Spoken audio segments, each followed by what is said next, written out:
Justiça, Segurança e Cidadania.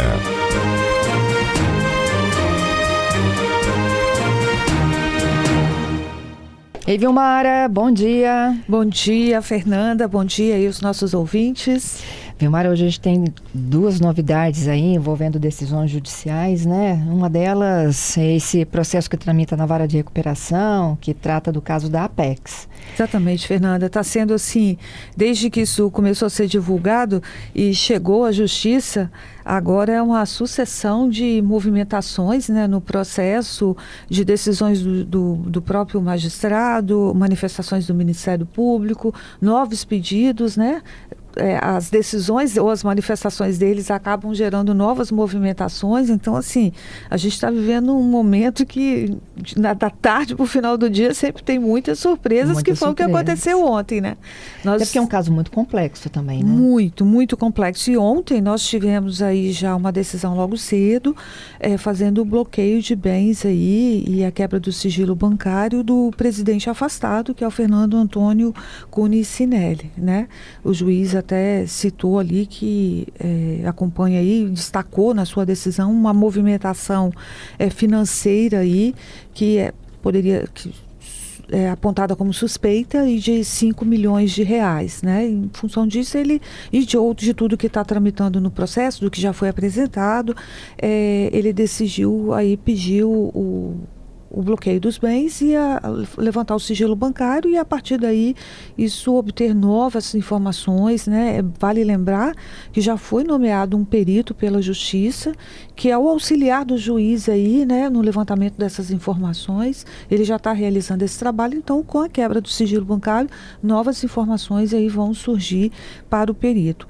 E no final da tarde, no final do dia de ontem, nós tivemos aí uma outra manifestação. Porque na primeira decisão da manhã, o juiz determinou a indisponibilidade dos bens e citou aí, como eu falei, a movimentação financeira que ele considerou suspeita de 5 milhões de reais. O que aconteceu? Quando chegou à tarde, a Apex, né, que é a autora da petição inicial que deu início a esse processo aí na Vara de Recuperação Judicial e Falência aqui de Vitória, foi à Justiça informar que o próprio Fernando Cunha tinha usado parte a gente chama de Fernando Cinelli, né? Mais conhecido como Cinelli, que o Cinelli tinha utilizado recursos das empresas que compõem o grupo para pagar aí tributos pessoais. E eles anexam, numa petição encaminhada à Justiça, cópia desses tributos que teriam sido pagos aí entre os anos de 2023 até 2026, né, pagos ao município de Vitória, com recursos que teriam partido das contas dessas empresas. O que é essa petição que foi encaminhada? A Apex enviou essa petição para a Justiça, pedindo aí que fosse ampliado essa disponibilidade aí, que ela alcançasse mais 23 milhões. O juiz citou uma movimentação que seria suspeita aí de 5 milhões, eles estão apontando que não são só esses 5 milhões, mas que seriam mais 23 milhões. A Apex já tinha falado que não eram 5 milhões, como o juiz citou, mas que eram 5 milhões e 900 mil, né? Agora, mas o juiz falou dessa manifestação de 5 milhões na sua decisão. Só que agora a Apex diz que são mais 23 milhões e apresentou aí uma lista de 30, informações, então. Quase isso, dá 29 milhões e um pouquinho, juntando todas as informações. Agora, que isso aí estaria distribuído entre as empresas que compõem aí o grupo Apex. Essa é a nova informação. Ele citou aí que já havia quebrado o sigilo bancário, a indisponibilidade dos bens, mas que eles queriam informar que ao fazer os levantamentos internos, tinham constatado outras movimentações financeiras suspeitas e que elas alcançavam esse valor aí de 23 milhões.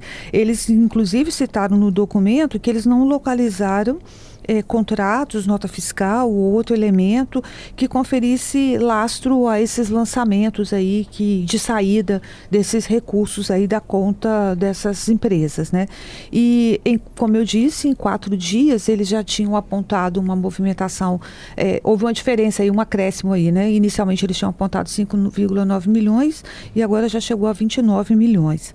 Fernanda, é um caso que ainda vai demandar muita movimentação, né? Porque a gente já noticiou aí desde segunda-feira que já chegaram à Justiça e aí na Vara Civil as primeiras ações de investidores também preocupados com essa situação. Então, assim, nós sabemos que nos próximos dias vão ser vários, podem receber outras ações, né? Ontem à noite já tinha alguns outros investidores também se manifestando. Os pequenos estão se organizando também, né?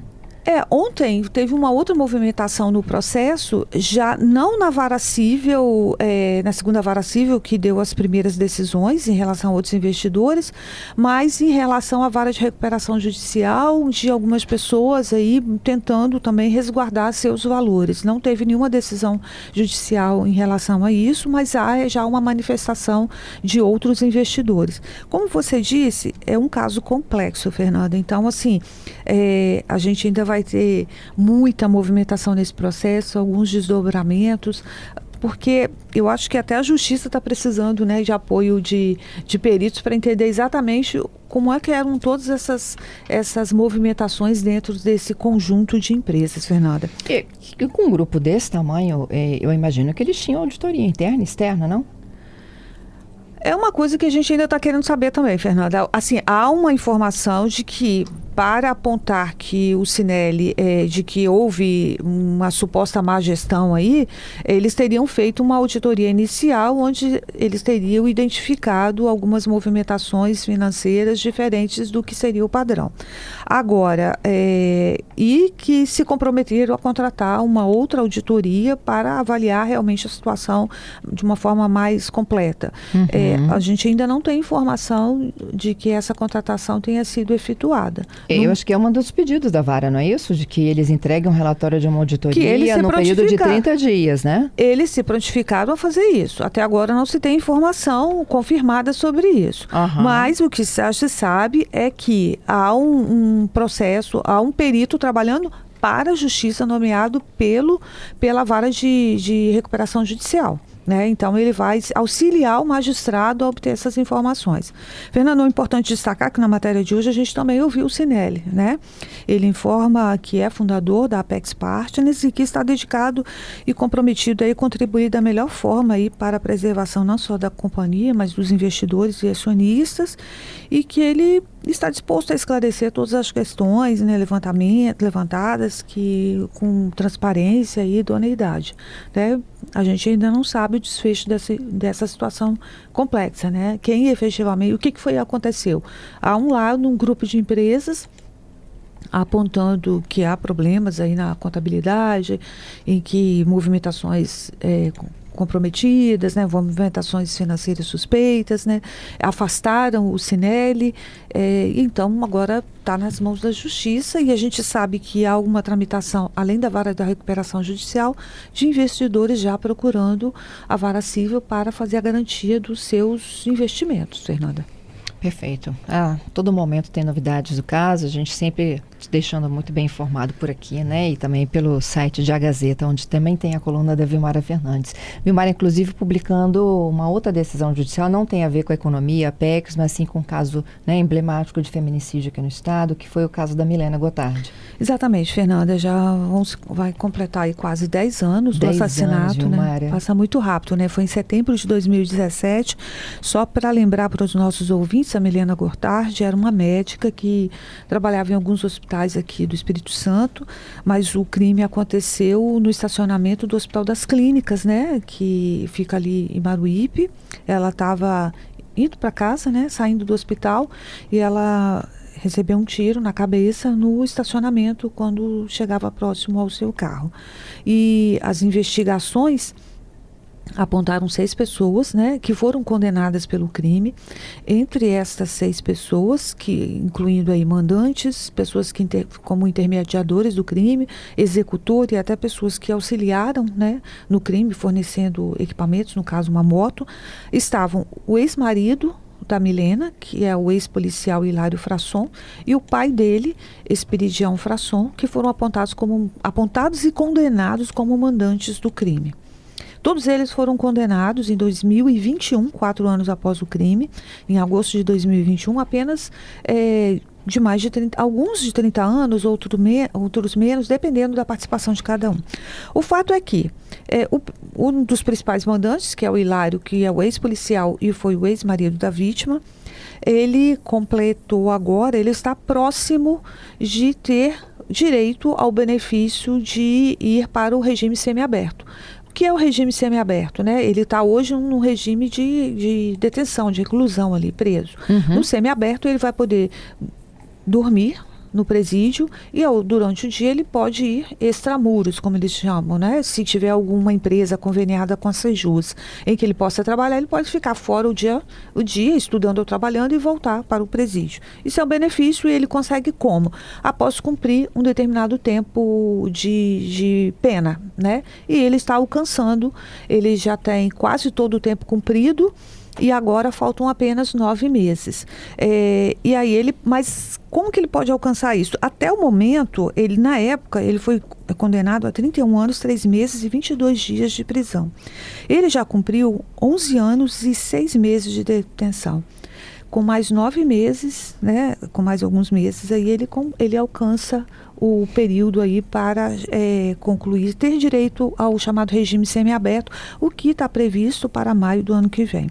Agora, o que acontece? Além dele alcançar o tempo, ele vai precisar conseguir um chamado atestado de boa conduta aí dentro do presídio. Isso é a própria direção do presídio que fornece isso. A informação que a gente recebeu é que ele é um preso tido como um preso de bom comportamento. O que é isso? Ele não tem nenhum procedimento, nenhum descumprimento de regras, que são chamados os procedimentos administrativos disciplinares. Não há nenhuma informação de que ele tenha descumprido as regras. Ele trabalha, né? Trabalhou no almoxarifado, na cozinha, em vários locais, né? E isso ajuda ele a fazer a chamada remissão de pena. Quando você trabalha, ou estuda, ou lê, você tem direito a ir diminuindo, né, o tempo a cada 3 dias você consegue reduzir 1 dia da sua pena. Isso não vale só para ele, né, gente? Isso é legislação penal. Isso é a lei de execução penal, isso vale para todos os presos, né? Agora, é uma contabilidade. Se a pessoa consegue fazer a remissão da pena, mas ao mesmo tempo tiver, por exemplo, um descumprimento de regras, procedimentos, isso vai ter um peso lá na hora de ser julgado. No caso dele, como ele não tem isso, mas ele está conseguindo fazer a remissão da pena, ele já é um preso que tem ensino superior completo. Então, nesse caso, resta para ele o quê? Trabalhar e ler. E o levantamento que ele já conseguiu fazer a remissão de 928 dias. Isso significa um pouco mais de 2 anos e 6 meses, né, dessa pena. Então, se ele continuar nesse mesmo ritmo, ele pode até diminuir esse prazo até maio do ano que vem. Mas, para além de ter um atestado de boa conduta dentro do presídio onde ele está, ele vai precisar passar pelo chamado exame criminológico. É uma equipe multidisciplinar, né, com psicólogos e outras pessoas, né, que fazem parte dessa equipe e que vão avaliar se ele está apto ou não a progredir de regime. E aí é com base nesse atestado e juntando todos esses pontos que a gente já abordou aqui, é que ele poderá ter o benefício de progredir para o semiaberto. Isso ocorre posteriormente também, para antes de cumprir a pena, ele também progredir para o outro regime, que é o aberto, né? Que ele ainda vai continuar cumprindo algumas regras, mas poderia já ficar fora. Mas isso é uma outra etapa. No momento, o caminhar do processo dele é para este regime semiaberto, que acontece aí antes de completar 10 anos da morte aí de Milena. No ano que completar... Quantos efetivamente presos? Quanto tempo? 4 anos que ele está preso? Ele foi preso em 2017. Ele está preso desde pouco tempo depois do crime. Vai completar 10 anos. 10 anos. De 31 condenados, vai cumprir de 10 a 11 anos. Ele já tem cumprido 11 anos, considerando aí a remissão da pena, né? Então, ele já tem esse tempo cumprido, não é pelo tempo direto, assim, passado, né? Mas tem essa questão que eu te falei de conquista ali. Dos 6 que foram condenados pelo crime, um deles, que é o que deu o apoio, forneceu a moto, né, para a pessoa fugir do local lá do crime, ele já saiu, né? Ele obteve livramento condicional. Então, os outros 5 estão ainda presos, sendo que 2 já têm mais de 60 anos. Em breve, isso provavelmente já vão estar solicitando também para ver se isso pode contar na avaliação, na execução da pena deles, que é o caso do Esperidião, que é o pai do Hilário, e é o caso também do, se eu não me engano, do intermediador, que ele tem mais de 60 anos. Eu até posso checar. Também tem os benefícios da pena. Hermenegildo Palauro Filho, que foi um dos intermediadores do crime aí, ele também está com mais de 60 anos, né? Então, dos 6, somente um já está em livramento condicional. Os outros 5 ainda continuam detidos, mas vão alcançar, provavelmente em breve, esse também, a mesma coisa, essa mesma situação, né? Aí tem que fazer uma análise de cada um deles, porque vai contar outros fatores também. O caso é o de Hilário, que isso pode acontecer, mas vai depender de todas essas análises aí. O prazo dele, pela contagem somente da pena, é maio do ano que vem, Fernanda. É isso, né? A gente pensa, né, na família da vítima. Olhando para o outro lado, né? Mas é o que a lei de execução penal estipula aí, desde que o preso consiga aí ter um bom comportamento, cumprir todas as regras, né? Então, ele pode ir progredindo dentro do sistema prisional para as várias etapas de regime. Isso está previsto na legislação, né? É um direito que ele está lançando mão. E se ele conseguir cumprir todas essas etapas, agora, nesse processo é muito importante o exame criminológico, né? A avaliação aí criminológica, que é quando eles avaliam se o preso tem condições realmente de mudar de regime. Conviver em sociedade, né? A proposta do regime semiaberto é que o preso ainda mantém um vínculo forte, né, lá com o presídio, onde ele está detido, né, ele vai ficar ainda no presídio, mas que ele comece a ser reintegrado na sociedade, trabalhando em empresas que têm convênios aí com a própria Sejus, né, executando serviços fora e voltando para começar esse processo de ressocialização, né, de reintegração na sociedade. Mas isso tudo é monitorado também, né, e ele tem que cumprir essas etapas que a gente falou, né? Pelo prazo, ele já vai ter direito em maio. Provavelmente a conduta dele dentro do presídio pode ser favorável, né? Mas ainda tem também a pendência do exame criminológico que vai atestar. Ele de fato está em condições, está apto a voltar para o convívio social. Isso é o que vai ser analisado mas como você mesmo disse, é o que está previsto na lei. Obrigada, Vilmara, pelos seus destaques aqui nesta manhã conosco. Vilmara que volta na próxima quarta-feira. Com certeza, Fernanda. Até lá. Até lá.